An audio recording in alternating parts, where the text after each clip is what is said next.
नमस्कार। दिन भर की खबरों का हर अपडेट और फॉलोअप लेकर मैं हाजिर हूं आपके साथ वैभव मिश्रा। खबरों की खबर हो या फिर खबरों पर असर, हमारे संवाददाता खबरों के पीछे दौड़ते हैं दिन भर।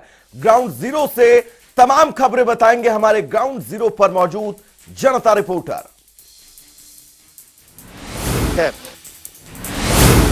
पीएम मोदी के संवाद कार्यक्रम का आयोजन किया गया। हमीरपुर जिला के 5 विधानसभा क्षेत्रों में इस कार्यक्रम को लाइव का प्रसारण जो है लोगों को दिखाया गया।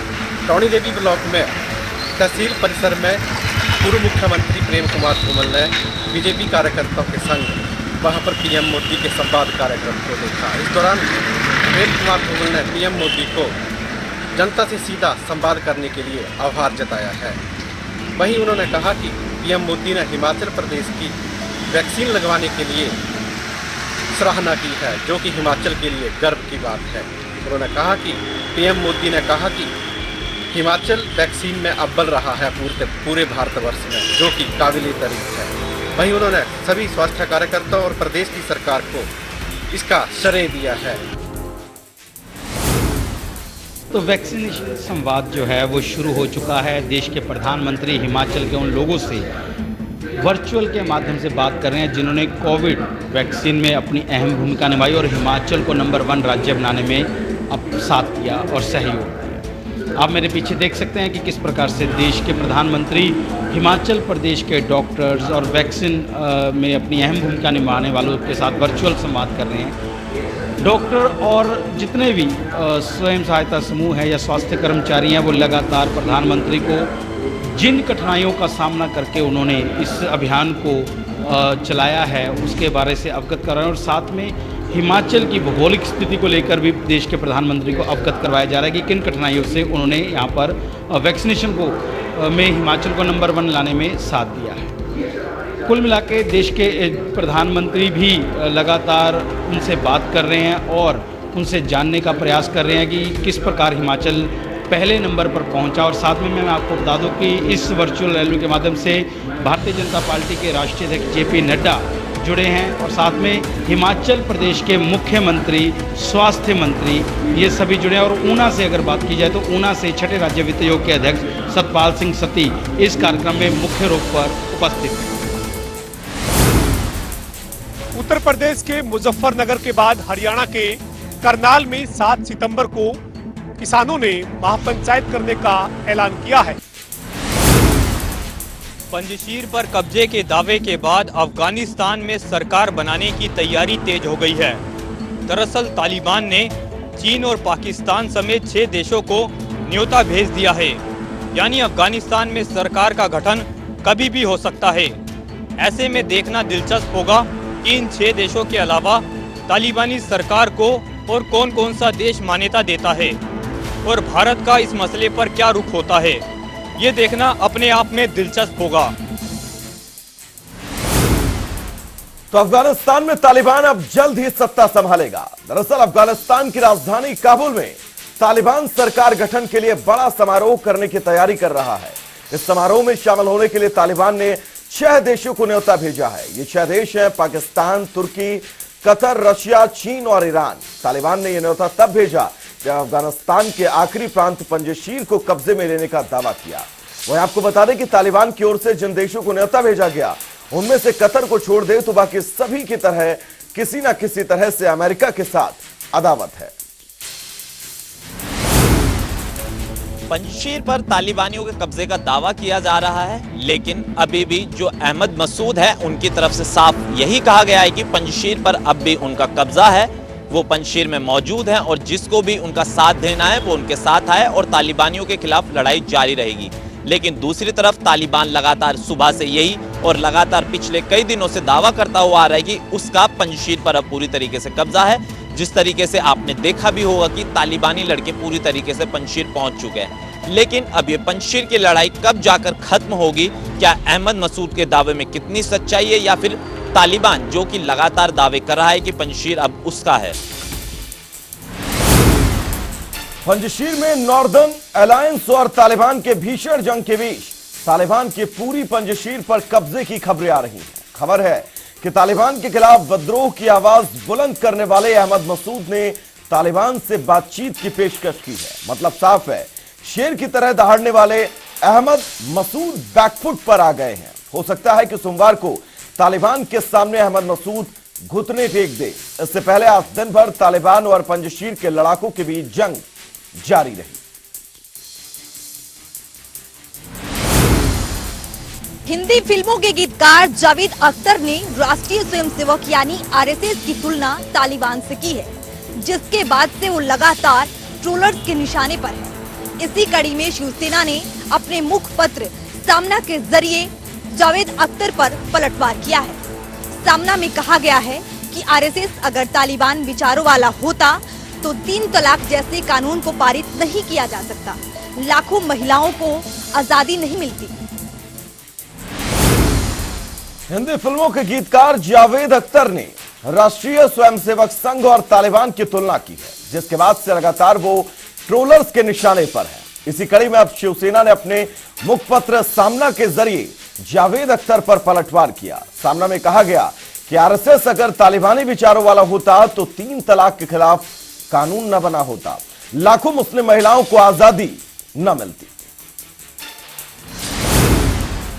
पश्चिम बंगाल के सीएम ममता बनर्जी के भतीजे और टीएमसी महासचिव अभिषेक बनर्जी को ईडी ने एक मनी लॉन्ड्रिंग के मामले में पूछताछ के लिए दिल्ली बुलाया। दिल्ली पहुंचे अभिषेक ने कहा कि मैं जांच एजेंसियों को पूरा सहयोग करूंगा।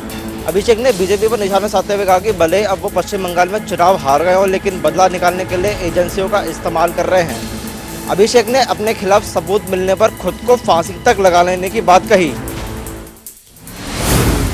तो पश्चिम बंगाल में कथित कोयला घोटाले से जुड़े मनी लॉन्ड्रिंग के आरोप में टीएमसी महासचिव और ममता बनर्जी के भतीजे अभिषेक बनर्जी प्रवर्तन निदेशालय के कार्यालय पहुंचे।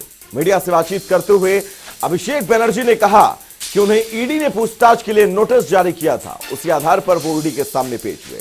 उन्होंने कहा कि वो केंद्रीय जांच एजेंसी को जांच में पूरा सहयोग करेंगे। अभिषेक बनर्जी ने बीजेपी पर आरोप भी लगाया कि वे टीएमसी के साथ राजनीतिक रूप से नहीं लड़ सकते, इसीलिए बदले की राजनीति पर उतर आए हैं। वे अपने राजनीतिक हितों को आगे बढ़ाने के लिए जांच एजेंसियों का अब इस्तेमाल कर रहे हैं। अभिषेक ने आगे कहा कि अगर कोई साबित कर सकता है कि मैंने किसी से 10 पैसे भी लिए हैं तो मैं खुद को फांसी लगा लूंगा। टीएमसी ने पश्चिम बंगाल के सीएम ममता बनर्जी को भवानीपुर से प्रत्याशी घोषित कर दिया है। वहीं केंद्रीय चुनाव आयोग ने विधानसभा की 3 सीटों पर उपचुनाव की तारीखों का ऐलान भी किया है, जिस पर विधानसभा की 3 सीटों में से भवानीपुर सीट भी शामिल है, जिस पर ममता बनर्जी चुनाव लड़ेगी। वहीं ममता बनर्जी का चुनाव लड़ना इसलिए भी जरूरी है क्योंकि ममता बनर्जी को अपने पद पर बने रहने के लिए 6 महीने के भीतर विधानसभा का सदस्य होना पड़ेगा। तृणमूल कांग्रेस ने पश्चिम बंगाल के सीएम ममता बनर्जी को भवानीपुर से प्रत्याशी घोषित किया है। केंद्रीय चुनाव आयोग ने पश्चिम बंगाल की कुल 3 विधानसभा सीटों पर उपचुनाव की तारीख का ऐलान कर दिया है। इन 3 विधानसभा सीटों में पश्चिम बंगाल की भवानीपुर विधानसभा सीट भी शामिल है, जहां से सीएम ममता बनर्जी खुद ताल ठोकेंगी। आपको बता दें कि ममता बनर्जी का गढ़ भी कहा जाता है। दरअसल सीएम ममता बनर्जी ने विधानसभा चुनाव में नंदीग्राम से बीजेपी के प्रत्याशी के सामने चुनाव लड़ा और वो चुनाव हार गई। ऐसे में ममता बनर्जी के लिए चुनाव इसलिए भी जरूरी है क्योंकि सीएम ममता बनर्जी को अपने पद पर बने रहने के लिए 6 महीने के भीतर विधानसभा का सदस्य होना पड़ेगा। नंदीग्राम में चुनाव हारने के बाद ममता बनर्जी ने खुद ही कुछ दिनों पहले ऐलान कर दिया था कि वो भवानीपुर सीट से चुनाव लड़ेंगी। ऐसे में अटकलों का दौर तो काफी पहले ही शुरू हो गया था। अब पार्टी ने सिर्फ इस फैसले पर मुहर लगाने का काम किया है। जिला कांगड़ा के सुलह विधानसभा क्षेत्र में चर्चित थप्पड़कांड जो है वो हर दिन एक नया राजनीतिक रूप ले रहा है। कल की बात करें तो कल पूरे जिला की कांग्रेस जो है वो धर्मशाला में इकट्ठी हुई और एक साझा प्रेस कॉन्फ्रेंस इस मुद्दे को लेकर के की। वहीं अगर आज की बात करें तो प्रदेश कांग्रेस अध्यक्ष कुलदीप राठौर और नेता प्रतिपक्ष जो है मुकेश अग्निहोत्री जो हैं वो सुलह विधानसभा क्षेत्र पहुंचे और एक बड़ी रैली को संबोधित किया। वहीं इसके बाद जो है वो तहसीलदार को ज्ञापन भी सौंपा गया। इन लोगों की मांग है कि जिस आदमी ने भी ये कृत्य किया है उसके खिलाफ जो है वो कड़ी से कड़ी कार्रवाई की जाए। और दूसरी तरफ उन्होंने बीजेपी सरकार पर भी जो है वो निशाना साधा। फरीदाबाद में जिला विकास एवं निगरानी समिति की बैठक आज आयोजित की गई। बैठक की अध्यक्षता केंद्रीय राज्य मंत्री कृष्णपाल गुर्जर ने की। वहीं बैठक में विधायक सीमा तिनका, विधायक नरेंद्र गुप्ता, राजेश नागर व निर्दलीय विधायक नैनपाल रावत सहित तमाम विभागों के जो अधिकारी थे उन्होंने शिरकत की। इस बैठक में फरीदाबाद के विकास को लेकर चर्चा की गई। जो विकास कार्य लंबित है उनकी समीक्षा की गई। साथ ही साथ केंद्रीय राज्य मंत्री कृष्णपाल गुर्जर ने जनप्रतिनिधियों के साथ मिलकर जहां जलासी बरसात में फरीदाबाद में होने वाले जल भराव को लेकर चिंता व्यक्त की, वहीं साथ ही साथ केजीपी की कनेक्टिविटी तथा फरीदाबाद गुड़गांव मेट्रो कनेक्टिविटी को लेकर भी इस बैठक में चर्चा की गई। साथ ही साथ केंद्रीय राज्य मंत्री कृष्णपाल गुर्जर ने अधिकारियों को दिशा निर्देश दिए कि फरीदाबाद के विकास में किसी भी तरह की लापरवाही बर्दाश्त नहीं की जाएगी। वहीं बैठक के बाद पत्रकारों से बातचीत करते हुए केंद्रीय राज्य मंत्री कृष्णपाल गुर्जर ने किसान आंदोलन को लेकर भी कड़ी प्रतिक्रिया व्यक्त की और कहा कि इसके पीछे कांग्रेस का गंदा खेल है और आने वाले यूपी चुनावों में इसकी पोल सबके आगे खुल जाएगी। इस महत्वपूर्ण बैठक के बाद निर्दलीय विधायक नैनपाल रावत ने मीडिया से बात करते हुए कहा कि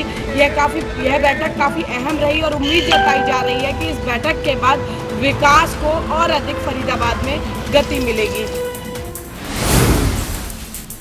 असली और नकली वैक्सीन को लेकर केंद्र सरकार ने राज्य और सभी केंद्र शासित प्रदेशों को अलर्ट किया है। केंद्र सरकार ने ऐसे मापदंड साझा किए हैं जिससे वैक्सीनेशन कार्यक्रम और वैक्सीनेशन कार्यक्रम की टीम को नकली वैक्सीन की पहचान करने के लिए सक्षम बनाया जाए, साथ ही देश में नकली वैक्सीन को लगने से रोका जा सके। प्रशासन के द्वारा हिसार को कोरोना मुक्त घोषित किया हुआ है और पिछले काफ़ी दिनों से हिसार में कोरोना का कोई भी पॉजिटिव मामला सामने नहीं आया, परंतु आज हिसार जिले के उकलाना के प्रभुवाला गांव के सरकारी स्कूल में पढ़ने वाले 10वीं कक्षा का छात्र कोरोना पॉजिटिव मिला है, जिसके बाद प्रशासन तुरंत हरकत में आ गया और स्कूल में पढ़ने वाले कक्षा के सभी छात्रों के कोरोना टेस्ट करवाया गया है और यदि किसी की रिपोर्ट पॉजिटिव आती है तो प्रशासन के द्वारा उनको होम क्वारंटाइन करवा दिया जाएगा। फिलहाल हिसार के डीओ का ये कहना है कि जितने भी स्कूल के छात्र हैं सभी की सैंपलिंग करवाई जाएगी और यदि कोई भी छात्र कोरोना पॉजिटिव आता है तो उनका इलाज तुरंत शुरू करवाया जाएगा। यूपी में रहस्यमय बुखार का प्रकोप लगातार बढ़ता जा रहा है। राजधानी लखनऊ, फिरोजाबाद, मथुरा, बलिया जैसे जिलों में परेशानी बढ़ती जा रही है। आपको बता दें कि सबसे ज़्यादा मरीज फिरोजाबाद जिले में सामने आए हैं। फिरोजाबाद जिले में 430 से ज़्यादा मरीज अस्पतालों में भर्ती हैं। इसके साथ ही 50 से ज़्यादा बच्चे इस बीमारी से दम तोड़ चुके हैं। वहीं आपको बता दें कि कुछ दिन पहले सीएम योगी ने फिरोजाबाद जिले का दौरा किया था और अस्पतालों में भर्ती मरीजों से मुलाकात की थी। इसके साथ ही सीएम ने डॉक्टरों को इस बीमारी के बारे में जल्द पता लगाने के आदेश दिए थे। सोनीपत के बहालगढ़ में स्थित पहल न्यूट्रिशन पर CM flying Rohtak, FSO Sonipat और जीएसटी टीम द्वारा संयुक्त रूप से रेड की गई है। रेड के दौरान 3 लीगल सैंपल लिए गए हैं और लीगल सैंपल को जांच के लिए लैब में भेजा जाएगा। वहीं जीएसटी मौके पर चेक किया गया तो दुरुस्त पाया गया है। हालांकि अन्य जो न्यूट्रिशन के सैंपल लिए गए हैं उनको जांच के लिए लैब में जरूर भेजा गया है। और गुप्त सूचना के आधार पर यहां पर टीम पहुंची थी। टीम ने बताया कि यहां पर सूचना कई बार मिल चुकी थी, नकली और घटिया क्वालिटी का न्यूट्रिशन जो है वो बेचा जा रहा है। इसी सूचना के आधार पर आज यहां पर निरीक्षण किया गया है, अधिकारियों ने बताया है और इसी को लेकर आज जो है कई घंटों तक ये जांच चली है। चलिए, जनता रिपोर्टर में फिलहाल के लिए इतना ही। रुकेंगे बहुत छोटे से ब्रेक के लिए, कहीं जाइएगा नहीं। जनता टीवी पर खबरों का सफर लगातार जारी रहेगा। नमस्कार।